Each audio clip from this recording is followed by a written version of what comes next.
Hi, this is Kirk, the Bariatric Carnivore. Well, I want to kind of put a bow on this whole heart attack thing and some things that I have been learning of late that may have been some early warning signs that I should have paid attention to, but frankly I didn't, because I'm a guy. I'm a male. Guys don't go to the doctor, and frankly I had gotten so anti-medicine that, I just don't want to go to the doctor, and tried to put it off as long as I possibly could.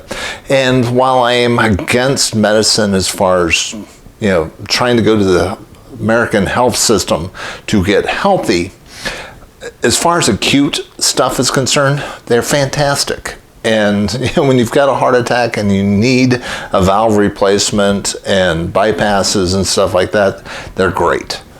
So I have nothing against them there, but there's some other things about cardiologists and some warning signs that I ignored.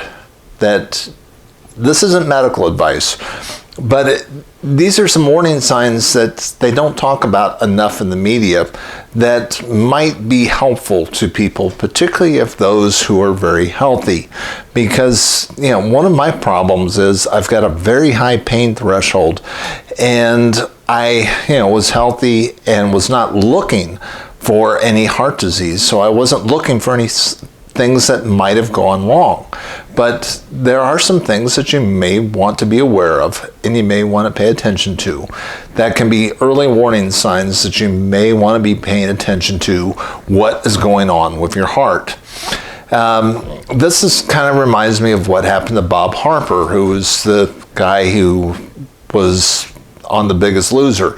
Very healthy fitness guru, ate healthy, exercised all the time, and at 52 years old, he almost died of a major heart attack after working out at the gym. And he ignored, the fact that, look, he's got genetic predisposition, his mom died of a heart attack, etc. And, he noticed that he was getting dizzy when he was standing up and stuff like that. Little things that were happening that he just kind of pushed off to the side until the heart attack happened. And I could relate to that because that's exactly what happened to me. There were some signs that I noticed that I kind of ignored. One of them is new veinage. I was starting to get a lot of varicose veins, particularly around the ankle. The veins that were really showing up around there. And this has gone away pretty dramatically from, after having the surgery, where I'm starting to get better blood circulation. And what happens is, and the reason why veins and stuff like that coming around the ankles is such a sign, is it's just a sign of poor circulation. That, there may be a valve problem and your heart's not pumping at full efficiency. And when you got a lot of different veins that are suddenly starting to show up around the ankles, that just means poor blood flow in the leg muscles. Varicose veins and these type of veins can be a real sign of poor circulation. They're not a guarantee that you're having a heart attack, but they're certainly a warning light on the dashboard that you might want to pay attention to. And that was something I kind of noticed, but kind of put off in the back of my mind. So that's one of them. Another one is, yes, I was working out and I was walking. I would like to go walk, 3 to 5 miles, several times a week. And for the last few years, I've been using a 50-pound weight vest. When I'd go off and walk on at least, do that at least once or twice a week, just to put a little extra challenge. Well, when I started looking back on the last year, I had not really used the weight vest all that much because I was noticing that I was running short of breath on my walks. And it wasn't an acute pain, but I noticed I was getting a little pain in my jaw. And, again, this isn't pain in my arm. My arm wasn't getting numb. I wasn't feeling this crushing pain in my chest like they talk about for a heart attack. But these are basically signs of angina, that the heart wasn't working well. So, these are little signs, they're subtle signs that there may be a problem. So, would it have changed my life? Would I've gone to a cardiologist? Maybe not. I'd kind of look at it from a standpoint of maybe there's a virus, or I just wasn't feeling myself, because it wasn't all the time. But these are subtle signs that maybe you ought to get an echocardiogram. They're relatively inexpensive. They don't require any radiation. It's an ultrasound of the heart to see if the ejection fraction, if your heart is working at really good efficiency. Relatively inexpensive test, and doesn't require a great deal of work, but it is a good diagnostic test to see if your heart is working at full efficiency, and I kind of wish I'd had that done. Now, another weird sign was, and this is one that is subtle, but I wouldn't know it unless I did a better job of tracking my workouts. But when I kind of look back, I kind of realized I was slacking off on working out. I wasn't working out with the same intensity. I wasn't getting the same growth that I was doing. I wasn't getting better like I should. And if I'd been tracking this type of stuff, and that's one thing I'm going to be doing now, is keeping track of my workouts on my phone apps to make sure that I'm getting stronger and all this type of stuff, and looking for signs of weakness, because unless you're tracking it, you don't have any objective measures. So here's a couple. So looking for the visible signs that there's weakening in the heart, with varicose veins in the legs and ankles, which show the lack of swelling, show the lack of poor circulation, basically, and getting inexplicable pain in your jaw and stuff like that when you're walking, getting short of breath. When I was walking in Colorado, I noticed that walking on level ground, I was okay, but as soon as I try to climb up in the elevation, I was definitely getting short of breath, and I just kind of tracked that up to elevation, but it was becoming more of a problem, and it's a subtle sign, but it's an important one, and maybe a time to go see a cardiologist. They may not want to do anything about it, but at least you will be watchfully waiting, and you'll be looking for those subtle signs. Then I finally had the heart attack, and that was an interesting experience because it happened to me when I was probably over in Tennessee. I had taught all day, so I'd been working all day the day before. The next day I went to go see this waterfall, and it required a hike down this hill, go over there, see the fall, and when I'm climbing out of that valley, I'm noticing that I'm having a very tough time climbing uphill again, and I would go like 20, 30 feet, have to stop, catch my breath, and I was really wondering if I was going to be able to make my plane on the way home, and that's probably when I had the heart attack. But what was interesting was there was no gasping for breath, there was no pain in the chest, there was no numbness in the arm, just the lack of breath was really the only sign that I had. And I managed to get to catch my flight, went home. Everything, was kind of okay. I felt a little weak, like there'd been a virus. I felt under the weather all week long. And finally it got so bad that I was having a tough time catching my breath. So I went to urgent care, thinking that maybe some sort of virus or something like that.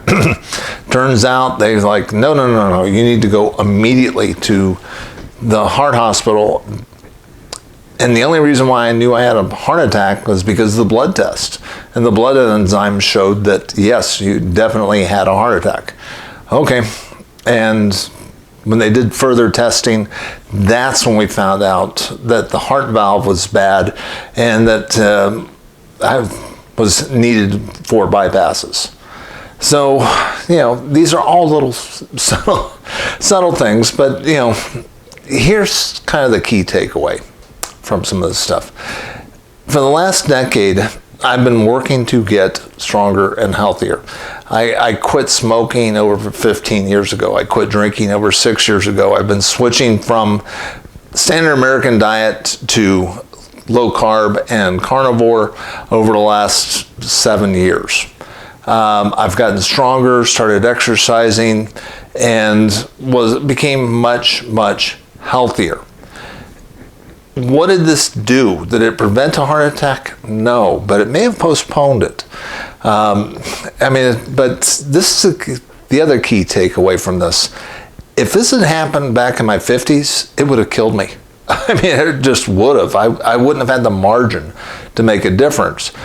But here I am at 61 years of age, pretty darn healthy except for this bad heart disease that had built up over the decades. And I go, and when my lungs filled up with some fluid and they couldn't do the surgery right away and they postponed it, I went home and was able to clean up and get my house ready and make food ready to go so that when I came home, I would be ready to cook for myself, etc. And I'm able to do that because I'm healthy and I'm pretty strong. I didn't have to stay in bed for, the few days while my lungs cleared up so they could do the heart surgery. That's not bad, and that's one of the joys of being relatively healthy and strong and eating a good diet, is that you've got margin in your life so that when things go bad, even if you've had a heart attack, you can still go home and take care of things. And I was able to do research and to get better prepared for the upcoming heart surgery. Now I'm going to show you a couple of gross pictures here, so if you're squeamish, don't look, but I'm going to show you a picture of what my scar looked like right after I had my heart surgery and what it looks like now. And when you look at these two pictures, I want you to keep in mind that this is only like 6 weeks of healing. And in 6 weeks, the scar on my chest is practically gone. Best way I can describe it, you have to really kind of look at it, look for it in order to see it. And that's one of the joys of being relatively healthy, is that, you can recover from these type of things. There are people I know that have had open heart surgery that, were down for 3 months, that they had to go off to rehab facilities and nursing homes after they've had these type of events to try to recover and to get themselves rehabbed. And they're feeling better now, but it took them months to recover. Frankly, I'm 6 weeks post-surgery and I'm starting to lift bands again. I'm starting to trying to rebuild some of the muscle that I lost during the last 6 weeks because the weight restrictions are off and I can start lifting again. I'm starting to hang on my bar in the morning, trying to rebuild my arm muscles, and it doesn't hurt. I'm working to get stronger again. And that's the joys of being healthy, is that you can recover quickly and get back to normal as quickly as possible. So hopefully this might give you, some measure of a desire to eat healthier, get stronger, to do the exercise. Look, there's 3 basic pillars of health.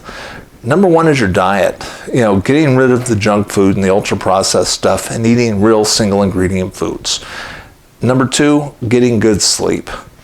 Number 3 is exercise. And when you incorporate all those together, you build in the margin you need. And, having some spiritual fitness too helps out a great deal to give yourself some perspective to get through this type of ordeals when they happen. All of them all work together, and having community and having a support group and having people in your life that you can deal with all help.